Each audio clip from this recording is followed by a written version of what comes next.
बंधु माने आजिर एही कार्यक्रम को आपण मानक स्वागत। आजिर एही कार्यक्रमटी कर्कट राशि व्यक्ति विशेष मानक पई बहुत गुरुत्वपूर्ण अटे। कारण आजिर एही वीडियो रे आमे माने जानिबा जे कर्कट राशि व्यक्ति विशेष मानक पई एही एप्रिल 2025 किपरि रहिबाको जाउछि। एप्रिल मासरे आपणक जीवन रे केउ सब परिवर्तन हेबाको जाउछि। तो आजिर एही वीडियो रे आमे माने कर्कट राशि मासिक राशिफल उपरे आलोचना करिबा। कर्कट राशि व्यक्ति विशेष मानकर शिक्षा, स्वास्थ्य, प्रेम जीवन, वैवाहिक जीवन, भाग्य, क्यारियर एवं व्यापार वाणिज्यर स्थिति किपरि रहिबो एही एप्रिल 2025 रे से विषय रे विस्तार भाबरे आलोचना करिबा। नवग्रहंकर स्थिति मध्य देखिबा। नवग्रह केउ प्रकारर फल प्रदान करिबारे सक्षम हेबे। एहा सहित अशुभत्व प्रदान करुथिबा ग्रह मानक पई किछि विशेष प्रतिकार मध्य जानिबा। तो बंधु माने सेथि पई आपण माने वीडियोटी को स्किप न करी शेष पर्यंत निश्चय देखंतु एवं आपणकर जदि कर्कट राशि होई थाए तो वीडियोटी को लाइक करी चैनल टी को सब्सक्राइब कर दियंतु एवं कमेंट बॉक्स रे भक्ति एवं श्रद्धार सहित जय श्री जगन्नाथ निश्चय लिखंतु। तो बंधु माने आसंतु आरंभ करिबा आजिर एही कार्यक्रम को जहाँकि जन्म राशि एवं चंद्र राशि उपरे आधारित अटे। तेबे राशि चक्रर 12 गोटी राशि मध्यरु चतुर्थ राशि हेउछि कर्कट राशि एवं आपणकर राशिर अधिपति हेउछन्ति चंद्रमा जे कि प्रति 2 दिन रे निजर राशि परिवर्तन करिथांती। तेबे एप्रिल मास आरंभ रे आपणक कुंडलीर तृतीय भावरे विराजमान अछंती केतु, नवम भावरे विराजमान अछंती सूर्य, शनि, राहु, शुक्र एवं बुध।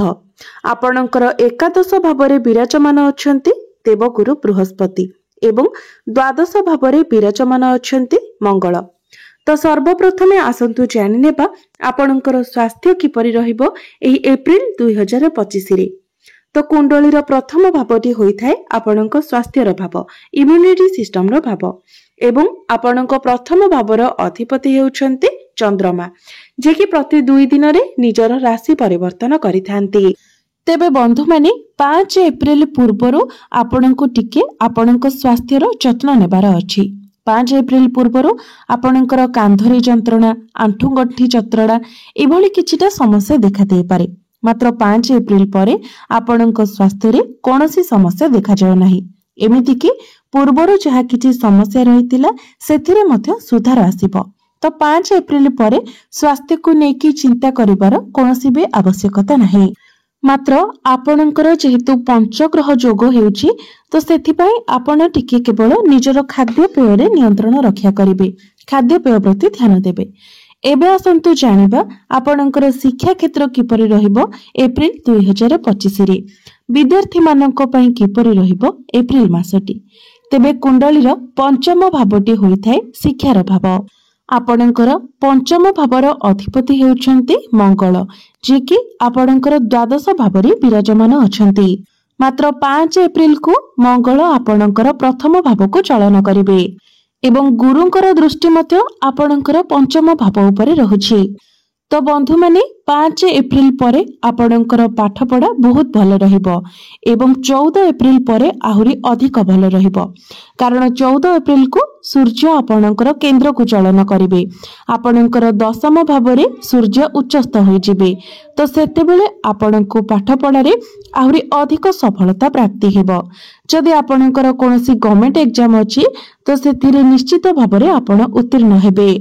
यह व्यतीत जदि आपण कोनोसी एडमिशन नेबा पई चाहुछन्ती किंबा फॉर्म फिलअप करिबा पई चाहुछन्ती तो 5 एप्रिल परठारु समय आपणक पई भल रहिबो। तो से सब आपण एप्रिल मासरे करि परिबे। एबे आसंतु जानिबा आपणकर प्रेम जीवन किपरि रहिबो एप्रिल 2025 रे।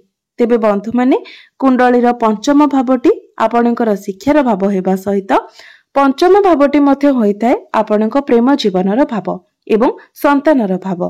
तो आपणकर पंचम भावर अधिपति हेउछन्ति मंगल जे कि आपणकर द्वादश भावरे विराजमान अछन्ति। मात्र 5 एप्रिल को मंगल आपणकर प्रथम भाव को चलन करिवे, आपणकर प्रथम भावरे गोचर करिवे। तो बंधु माने आपणको आपणकर क्रोध उपरे संपूर्ण भावरे नियंत्रण रक्षा करिवार अछि कारण मंगल आपणकर प्रथम भाव को चली आसीबे एवं प्रथम भावरे मंगल निश्चित होई जिबे सेथिपई आपण सब बेले चेष्टा करिवे आपणकर पार्टनर को डोमिनेटिंग करिवा पई जहाकि आपणकर करिवा बिल्कुल भी उचित नहे एवं से सब नकरी आपण निजर क्रोध उपरे नियंत्रण रक्षा करंतु नचेत आपणको पई ही आपणको प्रेम जीवन रे समस्या सृष्टि हेबो। गुरुंकर दृष्टि जेहेतु आपणकर पंचम भाव उपरे रहउची तो प्रेम जीवन आपणकर भल रहिबो किंतु समस्या आपण निजे सृष्टि करिवे सेथिपई आपण निजर क्रोध उपरे निजर बाणी उपरे नियंत्रण रक्षा करंतु। एही एप्रिल मासरे आपणकर प्रेम जीवन किपरि रहिबो ताहा संपूर्ण रूपरे आपणक उपरे ही निर्भर करे। एबे आसंतु जानिबा आपणकर वैवाहिक जीवन किपरि रहिबो एप्रिल 2025 रे। तो बंधु माने कुंडलीर सप्तम भावटी होइथाय वैवाहिक जीवनर भाव आपणक जीवन साथीर भाव। आपणक सप्तम भावर अधिपति हेउछन्ति शनि जे कि आपणकर नवम भावरे विराजमान अछन्ति। तेबे बंधु माने वैवाहिक जीवन आपणकर भल रहिबो। या पूर्वरु शनि आपणकर अष्टम स्थान रे थिले सप्तम भावर अधिपति होई अष्टम भावरे रहिबा कारणरु आपणक जीवन साथींकर स्वास्थ्य रे मध्य किछिटा प्रॉब्लम रहुथिला वैवाहिक जीवन रे मध्य नाना प्रकारर समस्या देखा देउथिला। यह व्यतीत आपणकर शनि अढ़ई जेहेतु चलीथिला तो वैवाहिक जीवन रे नाना प्रकारर अशांति मध्य सृष्टि हेउथिला जहाकि एप्रिल मासरे आपणकर शनि अढ़ईर समाप्ति होई सारिछि तो आपणकर वैवाहिक जीवन भल रहिबो। मात्र शनि को सहित जेहेतु आपणकर नवम भावरे सूर्य अछंती एवं राहु मध्य अछंती तो राहु एवं शनिकर एकत्रीकरण हेतु श्रापित दोषर निर्माण हेउछि जहाकि 18 मई पर्यंत श्रापित दोष रहिबो कारण 18 मई को ही राहु निजर राशि परिवर्तन करिवे एवं आपणकर अष्टम भाव को चलन करिवे सेथिपई से पर्यंत आपण आपणकर जीवन साथींकर नेचर रे किछिटा परिवर्तन देखि पारंती। यह व्यतीत अन्य कोनोसी भी बड़ समस्या आपणकर वैवाहिक जीवन रे देखा जाउ नाही। एबे आसंतु जानिबा सबुठारु गुरुत्वपूर्ण विषय वस्तु आपणकर भाग्य क्यारियर एवं व्यापार वाणिज्यर स्थिति किपरि रहइबो एप्रिल 2025 रे। तो कुंडलीर नवम भावटी होइथाय आपणकर भाग्यर भाव। आपणकर नवम भावर अधिपति हेउछन्ति देवगुरु बृहस्पति जे कि आपणकर एकादश भावरे विराजमान अछन्ति एवं आपणकर नवम भावरे पंचग्रही योग हेउछि तो आपणकर नवम भावरे सूर्य शनि राहु शुक्र एवं बुध विराजमान अछन्ति।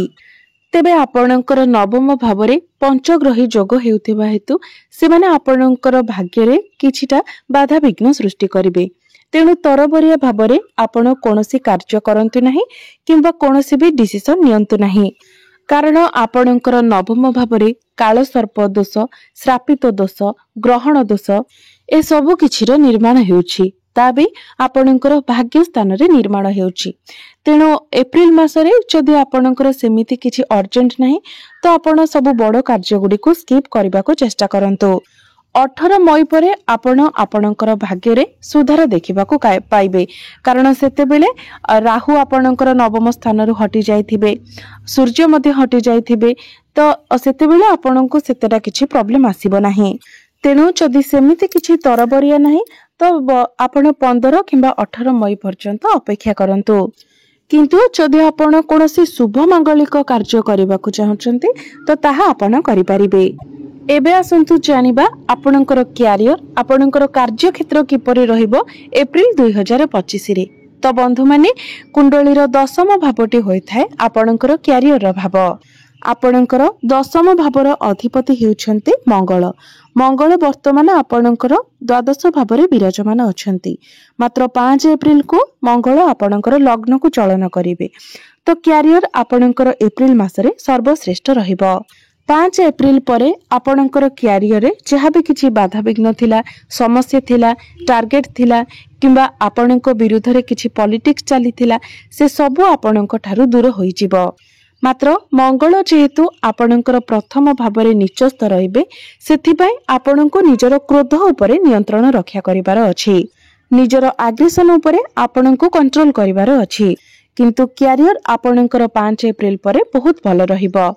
एवं जदि आपणको पाखरे कोनोसी चाकरी नाही, चाकरी पई आपण प्रिपेयर हेउछंती तो 14 एप्रिल परे आपणको चाकरी मिलिबार बहुत अधिक संभावना रहुछि कारण 14 एप्रिल को सूर्य आपणकर 10म भावरे उच्चस्थ होई जिवे। सेथि पई चाकरी पई आपण निजर चेष्टा जारी रखंतु। एहा व्यतीत 14 एप्रिल परे क्यारियर रे आपणको अचीवमेंट मिली पारे, मान सम्मान मिली पारे, कार्य क्षेत्र रे आपण प्रशंसित होई पारंती, चाकरी क्षेत्र रे आपणकर प्रमोशन मध्य होई पारे। केवल आपण निज तरफरु चेष्टा करंतु कारण समय आपणको संपूर्ण रूप रे साथ देबो। बिजनेस रो कथा जदि हेबा तो बिजनेस आपणकर एप्रिल मासरे आहुरी अधिक भल रहिबो कारण शनि, शुक्र एवं बुध 3 जण जाक एकत्र अछंती। भाग्य रे आपणकर बाधा विघ्न आसिले मध्य बिजनेस किंतु आपणकर बहुत भल रहुछि। बिजनेस रे आपणकर ग्रोथ हेबो, फाइनेंशियल ग्रोथ हेबो। बिजनेस रे आपण किछि जोड़िबा पई चेष्टा करिवे, बिजनेस को आगो को बढ़ाइबा पई चेष्टा करिवे। तेबे आपणकर जेहेतु शनि अढ़ेईर समाप्त होई गला तो पूर्वरु आपणकर जे डिप्रेशन थिला, पारिवारिक अशांति थिला, स्वास्थ्य रे किछि समस्या रहुथिला, परिवार रे मध्य सदस्य मानकर स्वास्थ्य रे अवनति देखा देउथिला, से सब आपणकर धीरे धीरे दूर हेबाकू लागिबो। तो एबे आसंतु जानि नेबा किछि विशेष प्रतिकार विषय रे, जे प्रतिकार गुडिक करिबा द्वारा आपणकर जहा सब अशुभत्व रहुछि से सब खंडन होई पारिबो एवं आपणको अधिक शुभत्व प्राप्ति होई पारिबो। तो सेथि पई आपण प्रत्येक दिन चंद्रमांकर बीज मंत्र 108 थर जप करंतु। प्रत्येक दिन आपण हनुमान चालीसार पाठ करंतु। प्रत्येक दिन आपण गुरुंकर बीज मंत्र मध्य 108 थर जप करंतु एवं प्रत्येक दिन आपण उदित सूर्य को तंबा पात्र रे जलार्घ्य अर्पण करंतु। निश्चित भावरे समस्त अशुभत्व गुडिक खंडन होई आपणको अधिक शुभत्व प्राप्ति होई पारिबो। तेबे बंधु माने आपणकर जीवन मंगलमय हेउ, एहा ही ईश्वरंक निकटरे मोर प्रार्थना। धन्यवाद।